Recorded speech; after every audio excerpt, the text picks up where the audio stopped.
আমি মোহাম্মদ দেলোয়ার হোসেন। আমার প্রশ্ন হলো, বাবা মাকে খুশি করলে স্ত্রী মন খারাপ করে, আবার স্ত্রীকে খুশি করতে গেলে বাবা মার মন খারাপ হয়। তাই বাবা মার জন্য স্ত্রীকে ত্যাগ করা লাগে, আমি কি করব একটু বলবেন? ভাই, এই প্রশ্নের উত্তর গত বছরও আমি দিয়েছি, সব সময় আমি দেই। আপনাদেরকে যারা এখানে বিবাহিত আছেন, বিদেশে আছেন, আপনারা যে কি পরিমাণ প্যারায় আছেন এটা দেশের অন্য কোনো মানুষ না বুঝলেও আমি খুব ভালো করে বুঝি। আমাদের আজহারি ভাই খুব ভালো করে বুঝবেন, কারণ আমরা দুজনই, উনি এখনো প্রবাসে আছেন আর আমি 10 বছর সৌদি আরবে প্রবাস জীবন কাটিয়ে আসছি। ভাইরা আমার, এর উত্তর খুবই সহজে আমি দিচ্ছি। মনে রাখবেন, যারা প্রবাসে আছেন অথবা দেশেই আছেন, বিয়ে করার পরে দেখা যায় বউরে খুশি করতে গেলে মা না খোশ, আবার মারে খুশি করতে গেলে বউ না খোশ।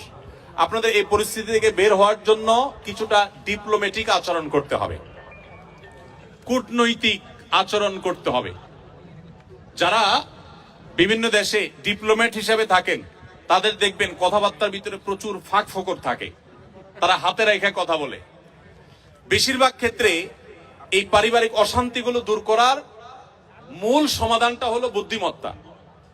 এর ভিতরে প্রথম যে কাজটা আপনাকে করতে হবে তা হলো, এই ডিপ্লোম্যাটিক আচরণেরও আগে যে কাজটি করতে হবে তা হলো, বেশি শেয়ানামি না করে, বেশি চালাকি না করে একটু বোকা শোকা থাকার চেষ্টা করবেন।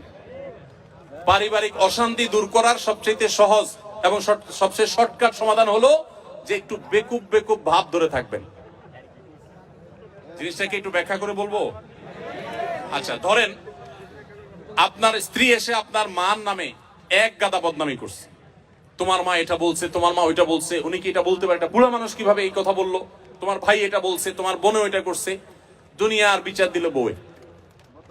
তখন আপনি একজন সভ্য স্বামীর মতো, ভদ্র স্বামীর মতো মনোযোগ দিয়ে সব কথা শুনবেন। অনেক স্বামী আছে বেকুবের মতো, বউয়ের কথা শুনে না, বলে বুঝছি তুমি কি বলবা, হয়েছে থামো না, খবরদার। ফুল কথা বলতে দিবেন, তার যত জেদ আছে সব ঝাড়তে দিবেন, 2, 4, 5 মিনিট যা লাগে বলে সে যখন হাঁপায় উঠবে, বলবে যখন কি ব্যাপার তুমি কিছু বলো না কেন।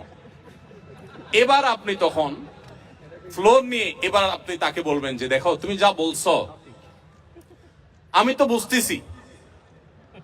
বুঝতেছি, আমার রাগে সব পশম দাঁড়ায় গেছে, দেখো তোমার কষ্টে তো আমার ভেতরটা জ্বলে পড়ে ছাই হয়ে যাচ্ছে, দেখো। যেভাবে বলা দরকার বলে তাকে আগে এটা কনভিন্স করবেন যে আমি তোমাকে ইগনোর করছি না, তোমার সমস্ত কথাগুলো ক্যাচ করেছি এবং তোমার ব্যথা আমি ব্যথিত। এরপরে এবার বলবেন দেখো, যদি মা না হতো,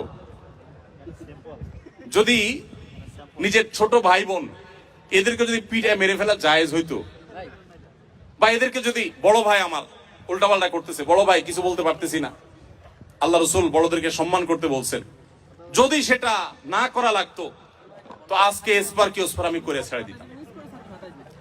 এরকম 2-4টা কথা যখন বলবেন, বউ দেখবেন তার যে গিয়ারে ছিল সেখান থেকে একদম হাফ গিয়ারে চলে আসছে, এখনো কিছুটা থাকবে।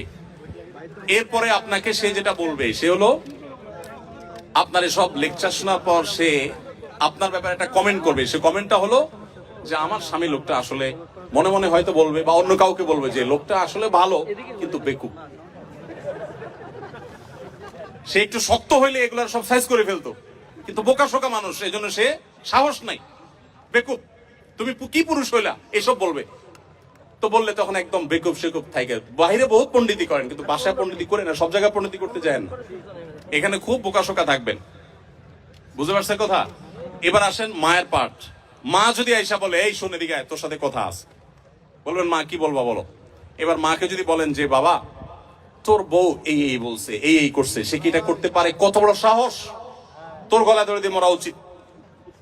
মা যদি এসব কথা বলে, মাকে একইভাবে বলবেন মা আল্লাহ নবী সাল্লাল্লাহু আলাইহি সাল্লাম কোনোদিন স্ত্রীদের গায়ে হাত তোলেন নাই। ইসলামে যদি বউ পিটানোর নির্দেশ থাকতো তো আজকে ঠ্যাং উপর দিক বাইন্দা আমি পিটাইতাম। আমার হাতটা শুধু বাইন্দা রাখছে ইসলাম। আল্লাহ রসুল কোনোদিন স্ত্রীদের গায়ে হাত তোলেন না। না হলে মা এত বড় সাহস, এরকম কথা সে বলতে পারে। যা কি বলছে না বলছে সেটা পরে, আপনি বিচার বিশ্লেষণ না করতে গিয়ে উপস্থিত ওই জায়গাতে সামাল দেওয়ার চেষ্টা করবেন। কথা কি বুঝতে পারছেন? আপনার এই আচরণ শোনার পর আপনার মা কি বলবে জানেন? মাও ঠিক ওই বউয়ের মতোই বলবে আমার ছেলেটা আসলেই মানুষ ভালো, সমস্যা হলো আমার পোলাটা না বোকা, একদম বেকুব। এই জন্য সেই তো বউয়ের কাছেও বেকুব থাকলে মায়ের কাছেও, কিন্তু আপনাকে কেউ দোষী সাব্যস্ত করবে না। আর যদি পণ্ডিতি করে বউরে বলতে চান ঠিক আছে আমি দেখতেছি, থামো তুমি, মা কিভাবে এসব কথা বলে, এরপর যেমন মা কই আসো তুমি এদিকে আসো, এবার বৈশাখ মার সাথে আলাপ শুরু করল, ওখানে বাঁধবে একটা ইউক্রেন রাশিয়া যুদ্ধ, বিশাল কাণ্ড হয়ে যাবে। ওই কাণ্ড করার পর বউয়ের কাছে আইসা যদি মনে করেন যে বউয়ের জন্য মার সাথে ঝগড়া করছি, বউ মনে হয় খুশি হবে, জীবনও খুশি হবে না, জীবনও খুশি হবে না। যতই করেন বউরে খুশি করতে পারবেন না, কোন একটা প্যাঁচ বাঁধবেই এবং কোন একটা ফাঁক বের করবে। আর মা তো নাখোশ হইছেই। আবার মায়ের হয়ে যদি বলেন এই তুমি কত বড় সাহস, আমার বোনরে কি করলা, ভাইরে কি করলা, মারে কি করলা, দেখবেন আরেক যুদ্ধ পাচ্ছে। এই জন্য এগুলোর খুব বেশি পণ্ডিতি না করে যথাসম্ভব একটু কূটনৈতিক আচরণ করে, একটু চালাকি করে, একটু বোকা সেজে সমাধান করার চেষ্টা করবেন। আবার সব সময় এই পলিসি অবলম্বন করবেন না। এখন মুশকিল হলো শিখাই দিলে মহিলারাও এগুলো শুনে ওয়াজ, তারাও শিখা যায়। এবার মহিলারা ঘরে গেলে বলে যে না পলিসি তো আগে থেকে জানা, তুমি বোকা সাজতেছ, তখন আপনি একেবারে মানে সিরিয়াস বোকা, শুধু ওই মুহূর্তের জন্য, সবসময়ের জন্য বোকা। আসলে ঘরে যারা যত বেশি বোকা থাকে তারা তত বেশি সুখে থাকে। বোকাদের সাংসারিক জীবনে তারা সুখে থাকে, আর শেয়ানা পাবলিক গুলো সব দৌড়ের উপরে থাকে।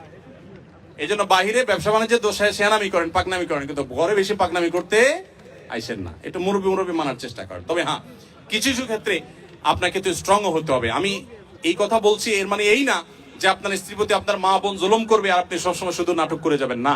তাদেরকেও বিনয়ের সাথে তাদের অন্যায় থেকে আগে বিচার বিশ্লেষণ করবেন, তারা অন্যায় করছে কিনা, বাধা দিবেন। আবার স্ত্রী যদি ভুল করে তাকেও অন্যায়ের থেকে বাধা দিবেন। প্রয়োজনে আপনি ইসলামী শরিয়ার নীতিমালা আলোকে শাসনও করবেন, কিন্তু মূল পলিসি হবে ওই যে বেকুব ভান বা বেকুব আপনার নিজেকে হিসাবে উপস্থাপন করার চেষ্টা করবেন। এটা অনেক সহজ একটা উপায়। এরপরে প্রশ্ন হলো